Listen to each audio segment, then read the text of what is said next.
Welcome to spiral mathematics. आज हम करेंगे एक्सरसाइज 5.1 का क्वेश्चन फोर्थ का नाइन्थ पार्ट हमारा यहाँ पे हमें सीक्वेंस दे रखी है। तो पहले हम यहाँ पे चेक करेंगे एपी चेक करने के लिए हम यहाँ पे डी का फॉर्मूला लगाएंगे। D is equal to A2 minus A1। ऐसे हम सेकेंड टर्म और थर्ड टर्म का डिफरेंस निकालेंगे। A3 minus A2। ऐसे हम फोर्थ टर्म और थर्ड टर्म का डिफरेंस निकालेंगे। D is equal to A4 minus A3। तो यहाँ पे हमें A2 की वैल्यू क्या दे रखी है, यहाँ पे हमें A2 की वैल्यू दे रखी है 3 माइनस A1 की वैल्यू दे रखी है हमें 1। 3 माइनस 1 तो यहाँ से हमारा D आ जाएगा, वो आ जाएगा 2। ऐसे यहाँ पे हमें A3 की वैल्यू क्या दे रखी है, A3 की वैल्यू दे रखी है यहाँ पे 9 और A2 की वैल्यू दे रखी है हमें 3। तो यहाँ से हमारा D आ जाएगा, वो आ जाएगा 6। और यहाँ पे हमें A4 की वैल्यू दे रखी है, वो दे रखी है 27 माइनस और A3 की वैल्यू दे रखी है हमें 9। तो यहाँ से हमारा D आ जाएगा, वो आ जाएगा 18। तो यहाँ पे हमारा डिफरेंस अलग अलग आ रहा है, तो ये हमारी एपी नहीं है। This is not an AP because difference is not same. ये हो गया हमारा क्वेश्चन फोर्थ का ninth part complete. Question fourth का टेंथ पार्ट हमारा यहाँ पे हमें सीक्वेंस दे दिया है। तो पहले हम यहाँ पे एपी चेक करेंगे। एपी चेक करने के लिए हम डिफरेंस के फॉर्मूले का यूज़ करते हैं। D is equal to A2 minus A1। ऐसे हम सेकेंड टर्म और थर्ड टर्म का डिफरेंस निकालेंगे। D is equal to A3 minus A2। ऐसे हम थर्ड टर्म और फोर्थ टर्म का डिफरेंस निकालेंगे। D is equal to A4 minus A3। तो यहाँ पे हमें A2 की वैल्यू क्या दे रखी है, यहाँ पे हमें A2 की वैल्यू दे रखी है, वो दे रखी है हमें 2A माइनस और A1 की वैल्यू दे रखी है हमें A। तो यहाँ से हमारा D आ जाएगा, वो आ जाएगा A। ऐसे यहाँ पे हमें A3 की वैल्यू दे रखी है, वो दे रखी है 3A माइनस A2 की वैल्यू दे रखी है हमें 2A। तो यहाँ से हमारा D आ जाएगा, वो आ जाएगा A। ऐसे यहाँ पे हमें A4 की वैल्यू क्या दे रखी है, A4 की वैल्यू दे रखी है हमें 4A माइनस और A3 की वैल्यू क्या दे रखी है हमें 3A। तो माइनस करेंगे तो यहाँ पे हमारा D आ जाएगा, वो आ जाएगा A। तो यहाँ पे हमारा D सेम आ रहा है, तो यहाँ पे हम लिख देते हैं this is N AP because difference is same. अगर ये हमारी AP है तो हमें इसकी नेक्स्ट 3 टर्म भी फाइंड करनी है। तो इसके लिए हम जनरल फॉर्म का यूज़ करेंगे। तो यहाँ पे हमें 4 टर्म तक दे रखी है, तो हम निकालेंगे हमारी 5th टर्म A5 की जनरल फॉर्म क्या होती है हमारी A प्लस 4D। A6 की जनरल फॉर्म होती है हमारी A प्लस 5D। A7 की जनरल फॉर्म होती है हमारी A प्लस 6D। ए की वैल्यू दे रखी है हमें A प्लस 4D आया था हमारा A प्लस 4 के मल्टीप्लाई कराएंगे A से, तो यहाँ पे हो जाएगा 4A। तो हमारी 5th टर्म है वो आ जाएगी A प्लस 4A, तो यहाँ पे हो जाएगा हमारा 5A। तो हमारी 5th टर्म आई है, वो आई है 5A। ऐसे हम 6th टर्म निकालेंगे। A की वैल्यू दे रखी है हमें A प्लस 5D आया था हमारा A प्लस 5A की मल्टीप्लाई कराएंगे तो यहाँ पे हो जाएगा हमारा 5A। और हमारी जो 6th टर्म है वो आ जाएगी A प्लस 5A हो जाएगा हमारा 6A। तो हमारी 6th टर्म आई है, वो आ गई है 6A। ऐसे हम निकालेंगे 7th टर्म। A की वैल्यू दे रखी है हमें A प्लस 6D आया था हमारा A प्लस 6 की मल्टीप्लाई कराएंगे A से, तो यहाँ पे हो जाएगा हमारा 6A। तो यहाँ से हमारी 7th टर्म है वो आ जाएगी A प्लस 6A हो जाएगा हमारा 7A। तो हमारी 7th टर्म आ गई है 7A। तो यहाँ पे हमारी जो नेक्स्ट 3 टर्म आई है वो आई है 5A 6A 7A, और हमारा D आया था वो आया था हमारा A। ये हो गया हमारा क्वेश्चन फोर्थ का 10th part complete. Question fourth का 11th पार्ट हमारा यहाँ पे हमें सीक्वेंस दे रखी है। तो पहले हम यहाँ पे AP चेक करेंगे। AP चेक करने के लिए हम D का फॉर्मूला लगाएंगे। D is equal to A2 minus A1। ऐसे हम सेकेंड टर्म और थर्ड टर्म के डिफरेंस निकालेंगे। D is equal to A3 minus A2। ऐसे हम फोर्थ टर्म और थर्ड टर्म का डिफरेंस निकालेंगे। D is equal to A4 minus A3। यहाँ पे हमें A2 की वैल्यू दे रखी है A² माइनस A1 की वैल्यू दे रखी है हमें A। अगर यहाँ पे हम A को कॉमन निकालें तो अंदर क्या बचेगा हमारा A माइनस 1। तो हमारा D आ गया, वो आ गया हमारा A माइनस 1। ऐसे यहाँ पे हमें A3 की वैल्यू दे रखी है A का क्यूब माइनस A2 की वैल्यू दे रखी है हमें A²। अगर यहाँ पे हम A² कॉमन लें तो अंदर क्या बचेगा हमारा A माइनस 1। तो हमारा D आ गया, वो आ गया है A² A माइनस 1। ऐसे यहाँ पे हमें A4 की वैल्यू दे रखी है वो A की पावर 4 माइनस और A3 की वैल्यू दे रखी है वो दे रखी है हमें A का क्यूब। अगर यहाँ पे हम A का क्यूब कॉमन लें तो अंदर क्या बचेगा हमारा A माइनस 1। तो यहाँ पे हमारा D आ गया, वो आ गया है A³ A माइनस 1। तो यहाँ पे हमारा डिफरेंस आ रहा है वो अलग अलग आ रहा है। तो यहाँ पे हमारा ए पी नहीं बन रहा, तो यहाँ पे हम लिख देते हैं this is not an A P because difference is not same. ये हो गया हमारा क्वेश्चन 4 का 11th पार्ट कंप्लीट। क्वेश्चन 4 का 12th पार्ट हमारा, यहाँ पे हमें सीक्वेंस दे रखा है, तो पहले हम यहाँ पे ए पी चेक करेंगे।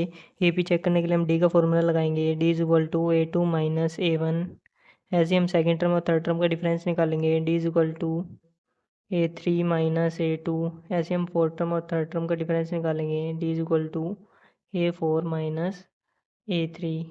यहाँ पे हमें ए टू की वैल्यू क्या दे रखी है, यहाँ पे हमें ए टू की वैल्यू दे रखी है, वो दे रखी है हमें √8 माइनस ए वन की वैल्यू दे रखी है हमें √2। तो यहाँ पे हमारा √2 माइनस नहीं कर सकते, तो पहले हम यहाँ पे √8 के फैक्टर करेंगे। 8 के फैक्टर होते हैं हमारे 2, 4 पे जाएगा, 2 से करेंगे, फिर गया ये हमारा 2 पे, फिर से 2 से करेंगे तो ये गया हमारा 1 पे। जिसके पेयर बन रहे हैं उसे हम बाहर ले लेंगे और जिसके पेयर नहीं बन रहे हैं उसे हम रूट के अंदर ले लेंगे। तो हमारा √8 का फैक्टर आएगा, वो आ जाएगा हमारा 2√2 माइनस √2। 2√2 में से एक √2 को माइनस कर देंगे तो हमारा डी आ जाएगा, वो आ जाएगा हमारा √2।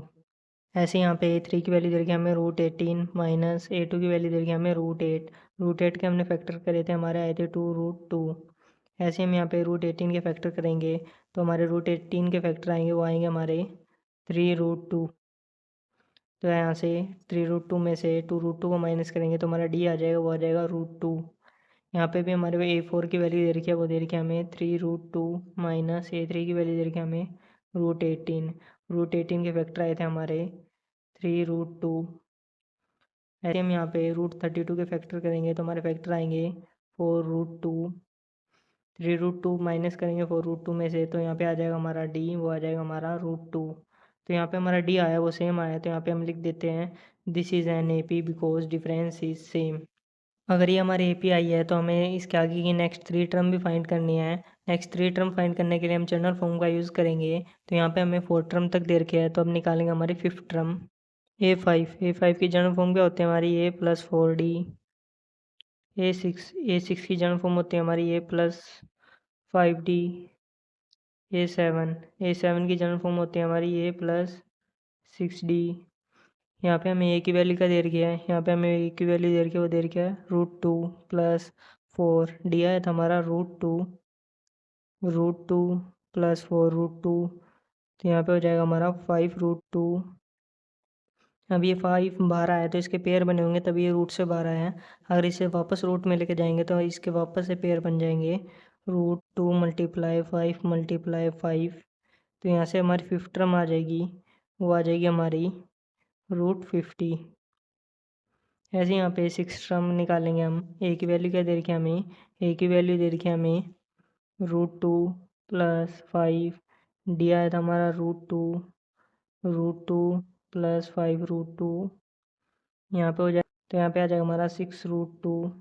यहाँ पे भी हमारा 6 आया, वो रूट से बाहर आया, इसके पेयर बने होंगे तभी ये रूट से बाहर आया है।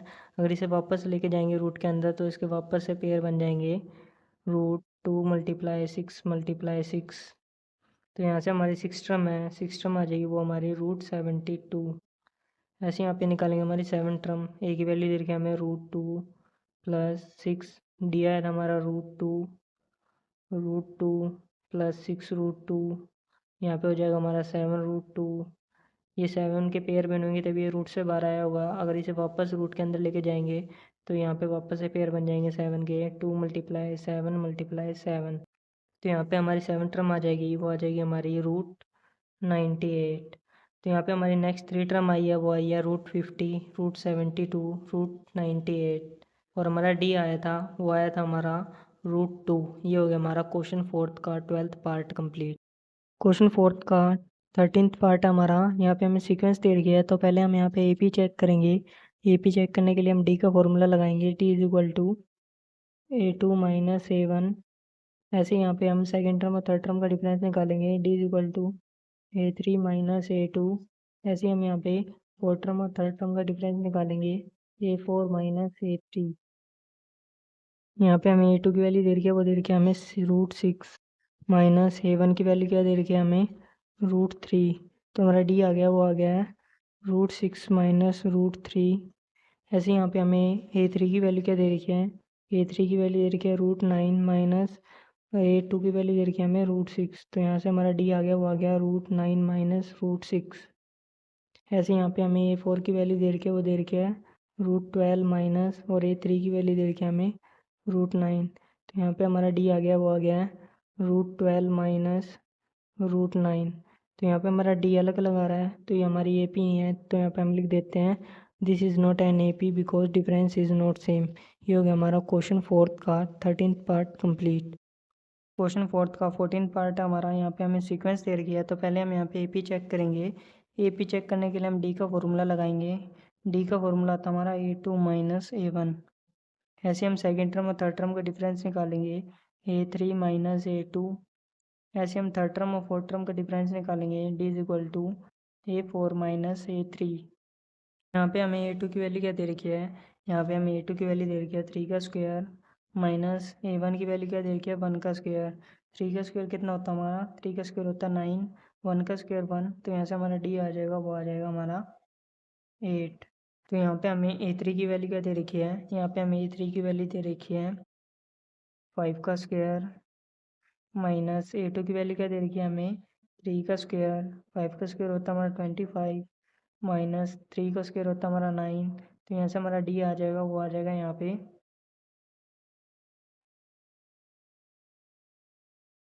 16। तो हमारा डी आ गया, वो आ गया हमारा 16।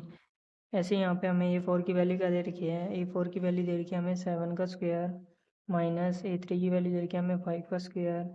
7 का स्क्वायर होता है हमारा 49 माइनस 5 का स्क्वायर होता है हमारा 25। तो यहाँ पे हमारी डी की वैल्यू आ जाएगी, वो आ जाएगी हमारी 24।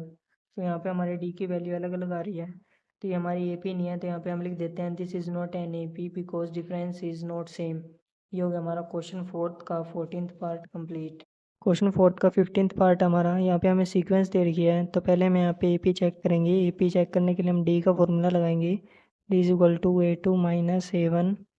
ऐसे हम यहाँ पे सेकेंड टर्म और थर्ड टर्म का डिफरेंस फाइंड करेंगे, D is equal to A3 minus A2। ऐसे हम यहाँ पे फोर्थ टर्म और थर्ड टर्म का डिफरेंस फाइंड करेंगे, D is equal to A4 minus A3। तो यहाँ पे हमें A2 की वैल्यू क्या दे रखी है, A2 की वैल्यू दे रखी है 5 का स्क्वायर माइनस A1 की वैल्यू दे रखी है हमें 1 का स्क्वायर। तो यहाँ पे हमारा डी आ जाएगा, वो आ जाएगा 5 का स्क्वायर होता है हमारा 25, 1 का स्क्वायर 1, तो यहाँ से हमारा डी आ जाएगा, वो आ जाएगा 24। ऐसे यहाँ पे हमें A3 की वैल्यू क्या दे रखी है, A3 की वैल्यू दे रखी है हमें यहाँ पे 7 का स्क्वायर माइनस A2 की वैल्यू दे रखी है हमें 5 का स्क्वायर। 7 का स्क्वायर होता है हमारा 49 और 5 का स्क्वायर होता है हमारा 25। तो यहाँ से भी हमारी डी की वैल्यू आ जाएगी, वो आ जाएगी 24। यहाँ पे हमें A4 की वैल्यू क्या दे रखी है, A4 की वैल्यू दे रखी है हमें 73 माइनस A3 की वैल्यू क्या दे रखी है हमें, A3 की वैल्यू दे रखी है हमें 7 का स्क्वायर। 73 माइनस 7 का स्क्वायर होता है हमारा 49। यहाँ से भी हमारी डी की वैल्यू आई है, वो आ गई है 24। तो यहाँ पे हमारी डी की वैल्यू सेम आई है, तो यहाँ पे हम लिख देते हैं this is an A P because difference is same. अगर यहाँ पे हमारी ए पी आई है, तो हमें नेक्स्ट थ्री टर्म फाइंड करनी है। नेक्स्ट थ्री टर्म फाइंड करने के लिए हम जनरल फॉर्म का यूज़ करेंगे, तो यहाँ पे हमें A4 यानी फोर्थ टर्म तक दे रखी है, तो हम निकालेंगे हमारी फिफ्थ टर्म A5 की जनरल फॉर्म होती है हमारी A+4D। A6 की जनरल फॉर्म होती है हमारी A+5D। A7 की जनरल फॉर्म होती है हमारी A+6D। तो यहाँ पे हमें ए की वैल्यू क्या दे रखी है, ए की वैल्यू दे रखी है हमें 1 का स्क्वायर +4, और डी आया था हमारा, डी क्या आया था, डी आया था हमारा 24। 1 का स्क्वायर होता है हमारा 1 प्लस 4 की मल्टीप्लाई कराएंगे 24 से, तो आ जाएगा 96। तो हमारी फिफ्थ टर्म आ जाएगी, वो आ जाएगी हमारी 96 + 1, तो यहाँ पे आ जाएगा हमारा 97। तो फिफ्थ टर्म आई है, वो आई है हमारी 97। ऐसे हम सिक्स टर्म निकालेंगे, ए की वैल्यू दे रखी है हमें 1 का स्क्वायर +5, डी आया था हमारा 24। 1 का स्क्वायर होता है हमारा 1 प्लस 5 की मल्टीप्लाई कराएंगे 24 से, तो यहाँ पे आ जाएगा हमारा 120। तो यहाँ से हमारी सिक्स टर्म आ जाएगी, वो आ जाएगी हमारी 121। अब निकालेंगे हमारी सेवन टर्म, ए की वैल्यू दे रखी है हमें 1 का स्क्वायर +6, डी आया था हमारा 24। 1 का स्क्वायर 1 + 6 की मल्टीप्लाई 24 से करवाएंगे, तो यहाँ पे आ जाएगा हमारा 144। तो यहाँ से हमारी सेवन टर्म आ जाएगी, वो आ जाएगी 145। तो हमारी नेक्स्ट 3 टर्म कौन कौन से आई है? नेक्स्ट 3 टर्म आई है हमारी 97, 121 और 145। और हमारा डी आया था हमारा 24। ये हो गया हमारा क्वेश्चन 4th का 15th पार्ट कंप्लीट।